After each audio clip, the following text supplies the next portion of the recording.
Hey friends, happy Wednesday, the 28th of May. It's nice to be with you. I'm Father Bill Hill, priest at Holy Spirit Catholic Community in Rock Springs, Wyoming. I'll share with you a reflection on the daily readings. The readings are linked below. Click the link, read the readings prayerfully, and then turn off the screen. Spend some time with God before you move on to other things. There's always a little bit of confusion at this time of year because in some places, like Wyoming, the celebration of the Ascension is transferred to Sunday. Other places, it's a holy day of obligation. So just know that I will be giving reflection on Thursday of the 6th week of Easter tomorrow. In this part of the world, it is not a holy day of obligation. And when we gather this Sunday, we will have the solemnity of the Ascension of the Lord. One of those things that can be super confusing, folks that come in from other parts of the country.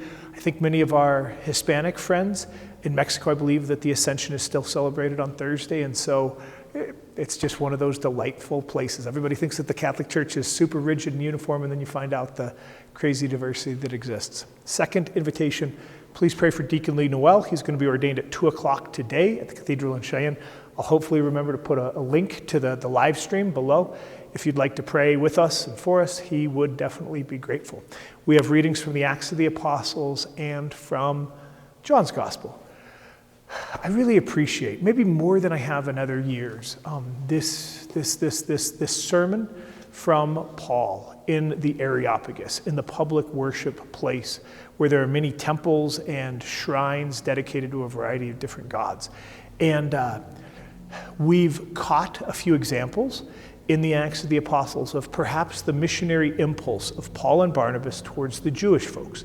Now we get a little bit of a flavor of what Paul's approach might have been like for Gentile people who don't believe in a single God, in the God of Israel, in the revelation of Moses, in the prophets. I mean, any of this stuff that you can take for granted culturally, right?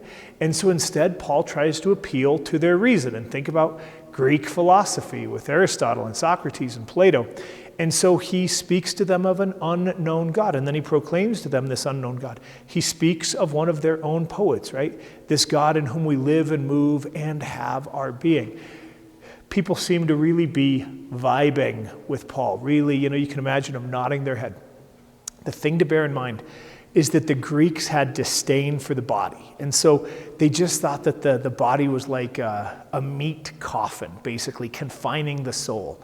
And that our lives would be so much better when our soul was released from this gross, corruptible thing.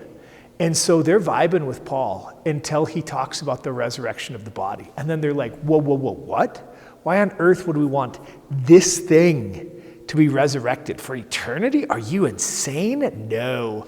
So it's polite, right? Oh, we'd like to hear more about this later as they back away cautiously and then they turn and they run as fast as they can.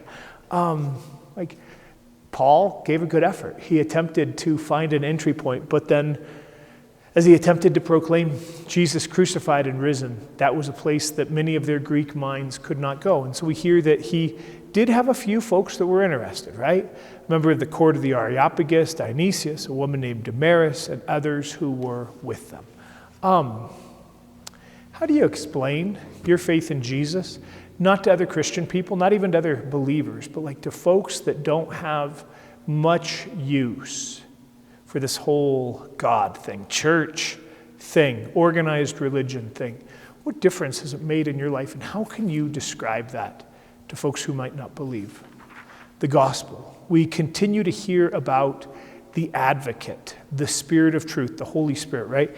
We are directing ourselves more and more towards the end of Easter, which is the coming of the Holy Spirit and the gift of Pentecost. The Spirit of truth will come and he will guide us to all truth. And of course, this has created challenges in the life of the Christian community where individuals and small groups claim to have additional truth that the larger community doesn't have access to, right? And so there's always this tension, and we're hearing this tension at multiple points in the gospel and in the Acts of the Apostles over the course of Easter, between the power of the resurrection and trusting our own consciences, and also the gift of the community and the way that these two serve in tension.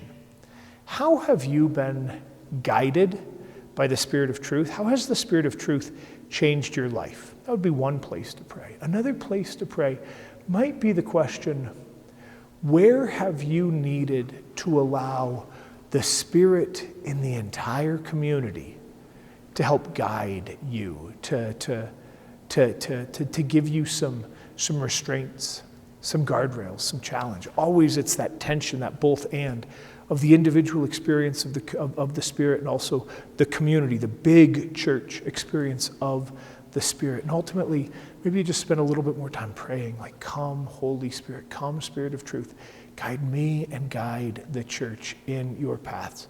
And just let that be our prayer. All right, friends, read those readings prayerfully, turn off the screen, spend some time with God before you move on to other things. Pray for Deacon Lee and all whose lives are changing in these days.